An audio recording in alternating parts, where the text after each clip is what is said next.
Welcome to the Artist Academy podcast, a place where we focus on the business side of art to help you attract more customers, increase profits, and ultimately live a life of creativity and financial freedom.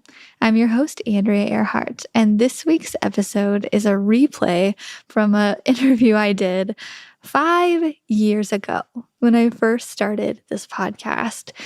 I remember first starting it and getting the idea of, I'm just going to interview artists and they can just tell me all about their stories, about how they grew their businesses, or just stories in general. I almost named this podcast just Artist Stories because I just wanted to know. And I first thought, okay, I'm just going to go around and interview all the artists I already know. And then we might go to ones that I don't know. I would work up the confidence. And Melvin was on the top of the list because Melvin was a mentor to me. We met on the job site of Bass Pro Shops, and the very first memory that pops into my head when I think of Melvin is when we were working together on a store near Vancouver, British Columbia. It was a really big wall that needed to be painted, big underwater scene, and he suggested that I do it. And I quickly shot the opportunity back at him, assuring him that I, in fact, did not need to paint that large of a wall. I was not that versed on painting underwater. I had actually tried it a couple times and it went okay.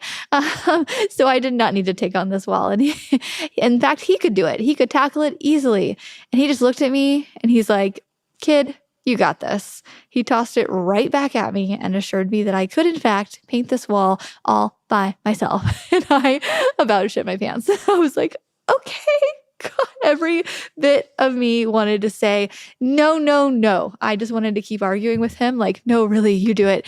And it's funny because a lot of artists that worked in that area would have gladly taken it. Everybody wanted the big, important walls to just flex their skills. And like everybody wanted the big stuff. And he was giving it to me. And I was one of the newer people. And I think it's so cool of him to do that and not just be like, I'll do it. Like he was just like, nope, this is your time to shine, kid. And it took a while. It took a couple days really for me to like paint something that looked really realistic and I'd be proud of it. And I was like, okay, I think I can do this. And then it took a couple weeks to really finish. But that wall was one of the big confidence boosters in my career that I was like, oh, wow, I can do this. Great. All right, what's next? Let's do it. And, Melvin actually later mentored me on a variety of painting techniques. We worked on another wall together in Florida and just a bunch of stuff. And just working next to each other, you just get to talking, right? You get to talking to other muralists when you're painting with them for hours a day about life and all the things. But he ended up sharing with me how much he made per hour at the job site, which nobody was talking about. Like that was like a hush-hush thing. And I really appreciated that because it just opened my eyes to what he was making. I knew what I was making. I told him what I was making. And he said, you need to ask for more. You started out doing this and now you're doing more murals. And now there's like, you need to say this and this is how you approach them and this is how you get it raised. And he just really mentored me in that way. And even though it was just a really small snippet of my career in the beginning, it was just like, I probably painted with him like not that long, like a total of like 7 days total. But just the little bit of time that I was with him was so valuable and I so appreciate him. And so I'm just going to take you back on to this podcast episode that we did 5 years ago. This was a couple years after working together. And yeah, it's just stories about how he got his Bob Ross certification and how he got into the mural world. And I think you're going to like it. It's very nostalgic for me. And so this is a very special episode for me. So I hope you like it. And yeah, I hope you like this episode with Melvin Lovejoy during May Mural Month about how he got his mural career started. This episode features muralist Melvin Lovejoy, an artist I've worked alongside for several years while painting the many Bass Pro Shops all over North America. Melvin served as a sort of mentor to me in these early days when I was just figuring out what to do and how to do it. He really helped push me out of my comfort zone and on to bigger things. He was also a Bob Ross certified instructor, which is amazing and just one of the many interesting things about him. Let me know what you think about this week's interview with Melvin Lovejoy. Okay, so if you could just start maybe like by introducing yourself to people who might not know, and just kind of like take us through a walk through the life of Melvin. So I think you have a lot more experience than a lot of people that have been on here. So I want to hear it all. Well, yeah, you're right. I got quite a bit of experience because the trial and error process takes a long time, believe me. Yeah, yeah. But, I've been, trying, all my life, basically, Yeah. and so some things work out right, some things don't. And it's just, you got to enjoy the ride in order to get anywhere. Yeah. And so I basically started, when I was knee high to a grasshopper. I was always interested in art, and finding a process and where your niche is pretty much the hardest thing, Yeah. Just trying to find out where you fit in. And once you get there, you just got to get up there and just hold on and and keep going, because, well, I started out basically really, really doing some good stuff in high school. And it was mainly because they were telling you that, well, you can't do this because it's too heavy and it won't support this. And, well, I'm going to make it work, Yeah. And so I used to do a bunch of carvings and stuff like that, and working with clay and stuff, and it basically started there. But then once I got out of high school, I used to spend all my time in the art class, Got out of high school and joined the military. I wanted to go to art school, but I really didn't think it was going to be anything for me. So I joined the military. Yeah. But my curiosity just kept me going. And I just kind of stayed in that genre, just trying to figure it out and try to, get to where I wanted to be. And so I was in the military for 22 years, and I went all over the place and, visited a lot of people, took a lot of different classes with different people and learned different techniques and stuff, And so it just never ended, And when I got out of the military, well, the thing that really got me into the business aspect was I was at Fort Leonard Wood, and I went to an art class, and there I met one of the art instructors from Bob Ross, and I just picked it up and just kept running with it. Before you know it, I was a certified Ross instructor. And then that's when they taught me the business end of it, the hard knocks type stuff, Yeah. And I met, one of the better people that got me more stable was Dana Jester. He was one of Bob Ross's directors. And so what happened was, he just kind of mentored me in the business aspect of it. And I would go to different states to take classes from him and, just getting just really good advice from him. And we just kept going. And then eventually the Bob Ross thing kind of got old, if you want to call it that. But I ran into some people from the Laughing Well studio.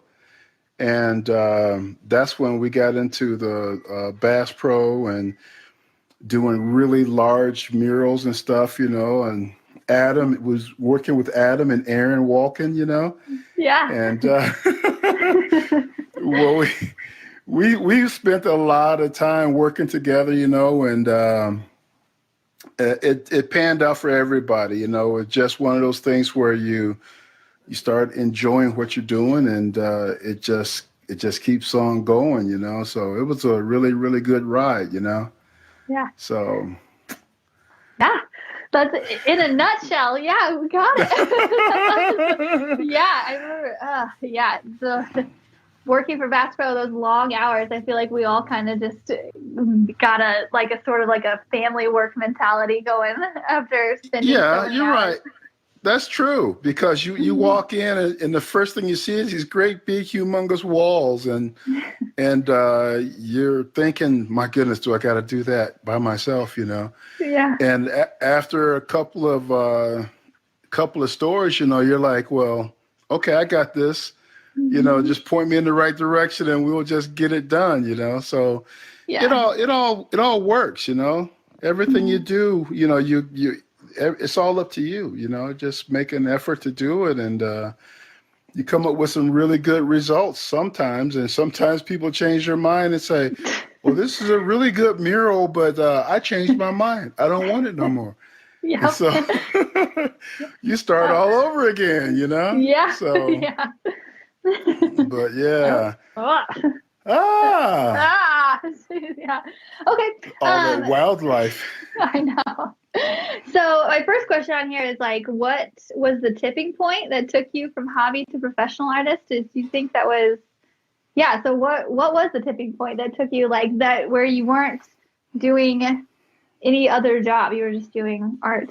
When I met the guys at the Laughing Well Studios, okay. Roberto and Linda, and that's when I met Adam and Aaron and everyone, and I kind of made a promise to Roberto. He asked me a question years ago. He said, if I ever get too much work, would you help me? And I said, yeah, okay. And we met in Lebanon. It was like one of those things where you get together and like a flea market type thing. Mm-hmm. And I heard this voice say, where the hell did you come from, And so I looked up, he's up on the balcony looking down at me, and he says, I never seen no one that can paint like me, Mm-hmm. And so I took that as a compliment, Yeah. And so from that point on, we was, for like the next, I say 15 years or so, was really, really, really good friends. And he got us into the painting large murals in a timely manner. And so it all it kind of came together at that point, when I dropped everything and started out. We went out to Las Vegas. It was our first job. And we did a store in Las Vegas, and oh my goodness. Yeah. What is that? Do what? What is that howling? Is that you or is that me? No, it's me. It's the tornado warning. It's like the oh, yeah? Tornado. Yeah. Oh, my goodness. 15 minutes. Another 15 minutes? Yeah. Oh, there's an actual tornado. Okay. Ryan's he's only in the Midwest. He came in and he's like, we should be fine for now, but we might go undercover in about 15 minutes. Welcome to the Midwest. Oh, man. Well, we don't have anything like that in Arizona. No. Yeah. Freaking me out. Okay. Anyway. Yeah, that is. We'll go on. I was wondering, I was like, can he hear this? Yeah, I can hear that. It sounded like a cat howling, And I was like, what in the world is she doing over there? Yeah. But well, if you have to run for shelter at some point, feel free, okay? I'll call you back. Okay, yeah. We'll just kind of keep going on. Protect yourself, okay? Yeah, okay. Let's see. Could you talk us through your painting process? Are there any methods or techniques that you picked up through your years of experience that you just, any tips and tricks you use? So what do you tell them on maybe how you if you block in first? Do you have an idea of what you're painting for? What happens? If I know what I'm doing, I'm more than likely I'm going to block it in. Okay. But my thought process is basically you got to be flexible, because you might make a mistake right in the middle of this thing and oh my goodness, this is great, And so you got to be able to know almost at an instant, what you're doing. And sometimes when things are, really drawing your attention, that just means that you've got a good subject matter going on. So it all depends on what you're doing. If you want to freestyle it and do abstract work and stuff like that, you got to be able to balance it, But if you're going to do a good landscape, it's okay to block it in, but still sometimes you make a mistake. And that's when, if you're doing a portrait or something like that, you got to obey the rules. Yeah. But if you're doing if you're doing a landscape or something where you don't necessarily have to answer to anybody, then you can really have fun with that. So, it all depends on what you're doing. If you want to get up there, and block something in and use that as a governance, you got to have some kind of references. And there's a lot of people that can't do anything without good reference. And there's a lot of people that you bring a reference in front of them. It's a guideline, but they don't have to agree with it. Yeah, for sure. For sure. That makes sense? Yeah, definitely. Yeah. Like I'm such a reference photo kind of person, and yeah. Yeah. I remember one time I was painting coral for the first time, like underwater coral, and you came by and you saw my reference photo. And you were like, that was the first coral that I painted. That was the first piece of coral that Libby painted. That was the first coral it's like the one good Google search coral that you come up with online. And everybody got that same coral. Yeah, I remember that. Yeah, because that was the first one I did, But honestly, when it came down to all the underwater paintings we was doing in those bowling alleys, that led me to getting my dive certification. So we go all over the world diving now. Yes. I'm pretty sure Susan's going to admit to this because we meet in different places around the world. And thank goodness I have one person that said, hey, can I meet you across the world in Belize or Australia? And she says, okay. And so we meet over there. But, the main reason why I did start diving was because I was so curious as to how close we were getting to what we were painting. Yeah. And I wanted to get on the phone and call Beruta and tell her, we nailed it. Because I did the first underwater scene with Beruta. Okay, I don't know if you did an interview with B yet. Right? Not yet, but I want to. Yeah, B. But we was just going back and forth trying to make sure that we was accurate with it. Yeah. And her color scheme and everything, it worked so well. And but once I got underwater and actually seen the real thing, I was like, man, I got to go call this woman and tell her that we did it right, But I never did. Yeah, you never did. You should. I should have did it, but I didn't do it. So. Yeah, you will though. You will maybe. Yeah. It's kind of cool, like especially because you come from painting first. Like you paint like angelfish or just all this stuff, and then you go down there and you're like, oh, like I know what that is because I painted it. Like exactly. And I used to love to do lionfish, and then everyone's like, don't paint no more lionfish anymore because they're a threat. Basically, they're trying to kill everyone that they get a hold of, Yeah. But all the emperor fish, all those, I've seen them all underwater. Just about every fish that I've ever painted. So those cool. Clownfish, all those. Clownfish are so small. It's just like, this is a little bitty thing. And I used to get it there. The first one I painted was like 6 inches big. It was huge. It would be like the whale of clownfish. But. Yeah. It's good to know where you stand, and you see it, and it changes everything, Yeah. It gives you a new career too. Yeah, definitely. So. That's amazing. Okay. So another question on here. What is the one thing you don't like to paint without? I go into so many different directions when I'm painting. You know, I can't say anything. I mean, when I was doing oil paintings, I used to get up there and just love fan brushes. But then when you stop doing oil paintings, you put aside the fan brush and you go with a good 2-inch brush, you know. And then, you know, once you go into something else, then you have to, sometimes you create something. Like you get you a doggone squirt bottle, you know, and then you start poking holes in it and everything. Yeah. But, you know, it all depends on what you're doing, you know, but that's where,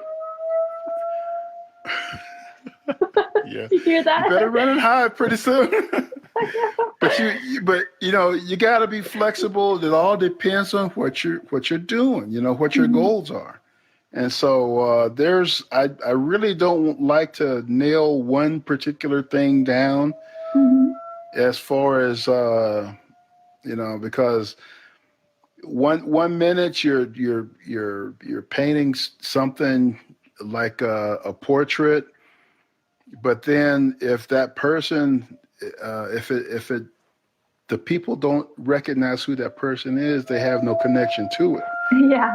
You know, so you might have a real beautiful portrait, but you better get used to looking at it because, you know, you got to do something along those lines for someone that wants to keep it or something that it means something to someone. But if you do a landscape, it have a bigger, more broader appeal to different people. Seascapes are the same way. Abstracts, they really light up a room. You can go in there and do some abstract work, and you can put it just about anywhere you want to. So you gotta figure out what you want to do and be ready to do it. Yeah, for sure. No, I'm listening to the sounds in the background. It's like I'm listening I gotta focus. Yeah. I gotta focus here. I gotta focus. Oh, Adam just commented on here. Let me see what he said. Adam said, I saw Melvin do a Bob Melvin Ross painting, and he is so awesome. His mural block-ins are practically finished from the start. Yeah. You have a fan with Adam Wolkin. Yeah, I got into trouble for that. Okay. Because, you know, when you do block-ins and stuff like that, you can do so much with them. Yeah. And some people think that you're done already, and that's what he's referring to. And some of the times the block-ins give you so much stuff, but I have a process when it comes down to doing landscapes that really speeds it up, and I need to do more, and everyone's thinking, no, that's enough, you know. And so, it'll get you in trouble. Yeah. Okay. Let's see. Do you have a favorite past project? Oh man, my favorite projects basically is when you're, you know, is the journey basically, you know. Oh, okay. Going philosophical with it. I can go and do just about anything I want to do, but I want to enjoy myself. You know, I want to spend time with the doggone people that I'm around, and I want to be able to say, I painted with Adam Wilkin or I painted with Emily, and we did this and did that, you know, and that's what makes it fun, you know. And so I can get up there, you know, and I did so many doggone paintings that I really, you know, I would have to say, when it was come down to painting large, I love doing those stores, but I love it when I was finished. Yeah. Okay, because it was a lot of work that goes into doing all that stuff, you know. So I liked it better when I was done and it was over with.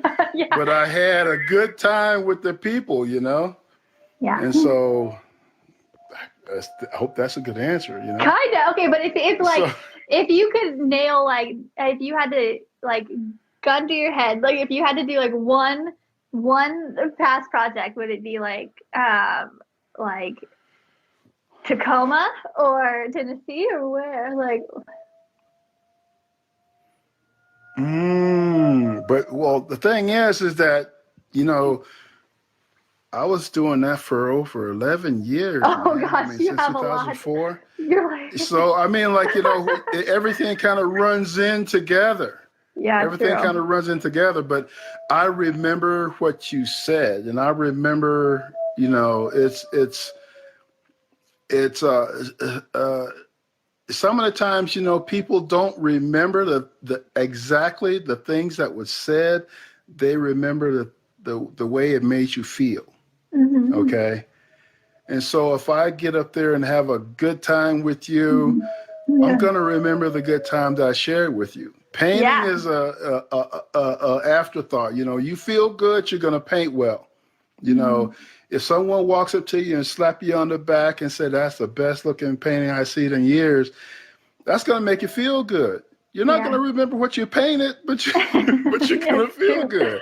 True.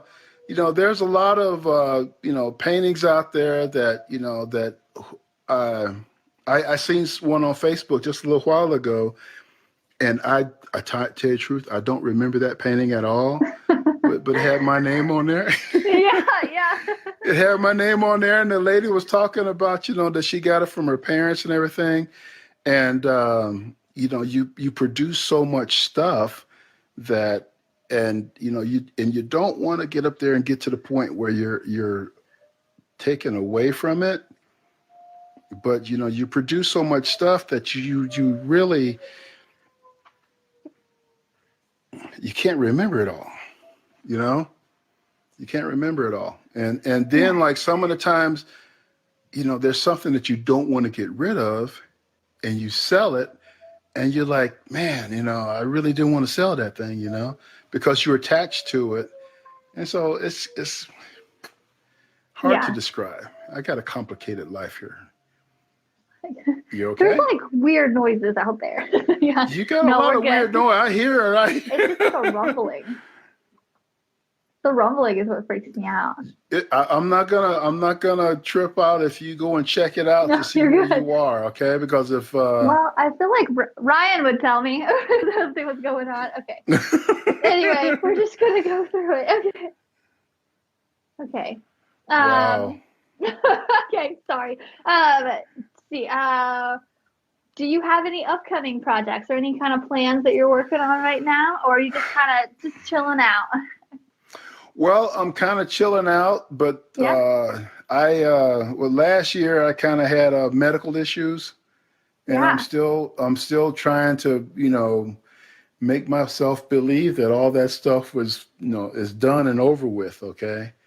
And so right now I'm basically, I really got to go back to Springfield to get my, all of my sprayers and all that stuff, you know, so I can basically start everything here. I had so much stuff that was at the store, and right now they're kind of reorganizing, and, you know, so you don't hear anything from them. And so I just got to get up there and just make sure that I'm physically capable of doing things. Yeah. And then I'll go from there, you know, so. Yeah. But I was hoping that they would, you know, get something fired up again.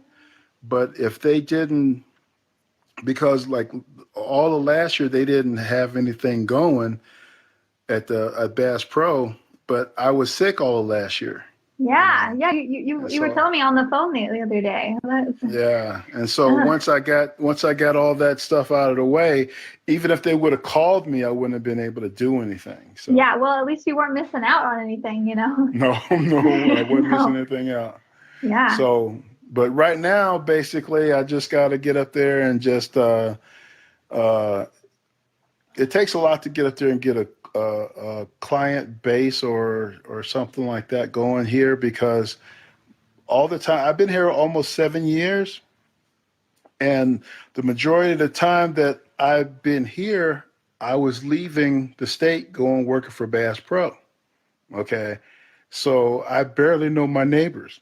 Yeah. So, Yeah. so in order for me to do anything, I got to basically start all over again and build that customer base and stuff like that, and so I got to reinvent myself all over again. Yeah. But I'm not really that worried about it. Most of the time, you go out there and start painting, your work speaks for itself, So if Yeah, for someone sure. sees what you're doing, all of a sudden it's going to generate like a snowball effect. Yeah. But the thing that I just gotta get out there and make sure that I can handle that snowball. Okay. So Yeah, definitely. Susan says, is that one of your abstracts behind you? She loves the colors. well, that was yes, this was something that I was just goofing off with, but it fits the room. It got the orange on there, Yeah. and I was just goofing off, and I was just like, oh man, this thing is so heavy, and they got so much paint on there. And but it's fun because I really enjoy doing it, but it doesn't make sense to most people, So, Yeah. It's fun though. I mean, it's it? fun, Yeah. And I made quite a bit of them, but I've been painting. I got a garage full of really big canvases, Yeah. And so I'm kind of getting ready to jump on it all over again, and but it's just. I just got to get up there and just do it the right way. That's what I'm kind of concerned about. I don't want to get committed to something and then have to stop. And if Bass Pro get fired up again, I'm going to drop what I'm doing and go run off and do something else, Yeah. That's not fun, But yes, I'm gonna do something else. It's just a matter of time. Yeah. Just a matter of time. So yeah, definitely. Adam says he has to get off here, but thanks for sharing. Hey, I'll see him soon. Susan says, yeah, well, you're productive when you're goofing off. So you guys, you world travelers, you. Well, I mean, I was with Susan in Belize last week. Yeah. And, yeah. You guys got to get up and go do some of this stuff. It's really, really fun. I mean, but like I said, it's being with, some friends that you really enjoy spending time with, Yeah. and that means a lot, and so we was going to the art galleries and everything, and I'm thinking something, and Susan was reading my mind. She was thinking the very same thing, and but it's just enjoying the time you have with the people, Yeah. and so everything that I've accomplished as far as art goes, I wouldn't have done it without the people. I had really good, inspirational people working with me. And that's where Adam and Aaron, Susan, yourself, Emily, so agreed. many different people that made it fun. It wasn't work, but it's really a lot of work to walk into a great big Bass Pro Shop and do all that stuff, and you're, mile high in the sky, painting the ceilings, and then you come down and you say, did I do that? I know, right? Because it's a lot of work, and you got to think on the run, and you got to make sure everything is just right, and But the thing that makes it worth doing is the people that you surround yourself with. And agree. Yes, you guys are great. You guys are great mentors to me too. Like you, Emily, Susan, all of you guys. Yeah. Yeah. I wish I got to work around Adam more often, but yeah, I totally agree. Be careful what you ask for. True. Yeah, those guys are so good. They are so well read when it comes down to the discipline that they have and what goes into their artwork. And but a lot of it goes down to the opportunities that you make for yourself, So Yeah. you can get up there and make some really, really good work if you allow yourself to be in that situation. It's a lot of pressure, it's a lot of timing. Yeah. But I you can do remember. it. Yeah. I remember Yeah. one. I remember one exactly because I was like, I'm a super timid person, as you know, and just it's so intimidating getting up there with all you guys. Like you guys have been doing it a long time. I'm like, hi guys, I'm a new muralist. Anyway, but there's this one story that I tell often, and it's you because we were up in Vancouver, and it was me and you and Susan and some other muralists, but. You were like, hey, do you want to do this main wall here? And I was like, nope, I don't. You go for it. I was like, it was in the underwater bowling alley. Do you remember? Yeah. And you were like, no, I think you can do it. And I'm like, okay. And then I got up there and just knocked it out, and I was just like, did I do that? And you were like, yeah, you did it. But if it wasn't for you, and I know most muralists would be like, I'll do it and just take it from me, But I was like, Melvin didn't. So, like, you let me like have my moment of like breakout, and that's like that store was a store where I was like, maybe I can do this. Like maybe I can. Yes, but honestly, I wish so much that the work that you was doing in the restroom would have came outside. Oh, yeah. I mean, like, you're the best restroom painter I've ever seen. They were like, let's all that work. Oh, I loved it. I was like, man, but the only thing is, it's in the bathroom. I know. Half the world's not going to see it. It's in the bathroom. You go into the bathroom, see these octopuses, and really tell the story. You know what I'm saying? It just reaches around and wraps you up, and oh man, I really, really. I kind of like going in there because, like, if I messed up, it was just in the bathroom. But and it was just like in there by myself. It was so quiet. But yes, I later moved outside of the bathroom. Yes, but that's the whole point. Is that you're in there, you're feeling good, and the experience is allowing you to be free to do what you want. But then, like, somehow or another, you got to grab this doggone little bony girl and say, that wall, not the bathroom. This is where we need this stuff. But I really enjoyed it. I really enjoyed working with you guys. It was so fun. And, you just can't put a price on that, and that's what I'm saying. You can't put a price on that, so. Definitely. Well, Melvin, that is about it. Okay. One last question. Is there any advice that you would give to artists who want to make art their full-time career, but just don't know where to start? Like, so where's a good starting point for an aspiring artist? Who are a lot of the people in the group are just they're aspiring artists. They're not full-time yet. So what's like a good starting point? A good starting point is basically starts with you. You got to have confidence in yourself, and you need to hang around with other artists, because the things that you do have an impact on someone else. And if they get a good job, they can hire you, right? Yeah. Or if you get a good job, you can hire them. If they get good, more than likely, you're going to get just as good as they are. So it's your environment. You hang around creative people, it'll rub off. Everything that you do is going to rub off onto the people that you're with, Yeah. And if you have a good time, I mean, that's the best byproduct from the whole thing is just enjoying yourself. It may not last long, but you better enjoy the ride, True. So. Amazing. I hope that makes advice. sense, Yes, that's great. That is a perfect closing remark. I love that advice. I think it's great. Yeah. Okay, well, you better run for cover, okay? Get out of that bad weather. For real. I'm like, okay, I'm gonna go now. I'm like on edge. Okay. Next time we do this, I'm gonna look at the weather report, okay? Okay, sounds So- good.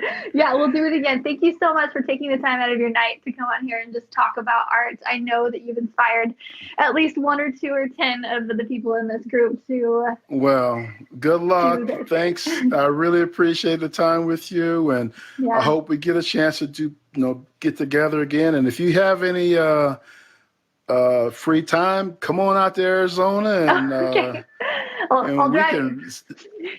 I'll drag Emily with me. Okay, that's a good deal. That's a promise. Okay. Okay. All right. All Thank right. you. Thanks. Have a good night. You too. Thanks for listening to another episode of the Artist Academy podcast. I hope you're enjoying this Muralist Month feature with all of the large-scale painting talk. I know I am. But if you are wanting to start dabbling in murals yourself, or you think that you could just use a little help with that, I want to, again, point out all of the freebies that I offer. I just did a video training on how I price my mural projects. So I put out a pricing guide in the past. I have since updated it, and I've attached a video training with examples, like visual examples of projects that I've done with price tags on them. So I share exactly what I painted, what I charged for it. I even share some of the murals that I did early on that I drastically undercharged for. I show you that, and I show you what I would have charged for now, and just how I price things now versus back then. And yeah, I basically open up my website and go through photos of like, oh, yep, charged $5,000 for that one, did this wrong on this one, and you get the whole inside scoop. I share this in the inside of the Artist Academy as I do them. So Artist Academy members, you already have this training and you already see things like this as they're happening. I literally finish a project and then I share it inside of the Academy and say it went really well, or we had this hiccup, or I charged this much and then I profited this much. I spent this much in help. I spent this much in supplies. I share it all in the Artist Academy as I go. So I was like, okay, they really enjoy that. I'm going to take a mini version of that, put it on our training mural pricing guide thing, and you get to get a little snippet of that too. So go to artistacademy.co/pricing, or really better yet, just click the link in this podcast and it'll take you right to the pricing training, and you get to be a snoop and see how I price my stuff. And if you want to get even snoopier, you can also go to artistacademy.co/supply, where you get, you guessed it, my mural supply list with links and everything to all of my mural supplies. So you get to see how I price, and you get to see what I use to paint. So 2 big things. Take advantage of it if you're curious at all. So the mural supply list, I also include a video. I take you inside of my art studio and show you exactly what products that I have between the paint and why I use this paint over this other paint. And I show you what it looks like. I show you all the different brushes. I show you my 3 different ladders that I own and why I have 3 ladders and which is best for which project. I go pretty thorough. I show you everything. I even show you how I tote things around so that I don't have to make 10 trips to the car. It's all there. So artistacademy.co/supply. Just go to the show notes of here and you can click the links. But I hope you enjoyed this week's episode, and I will catch you on the next one.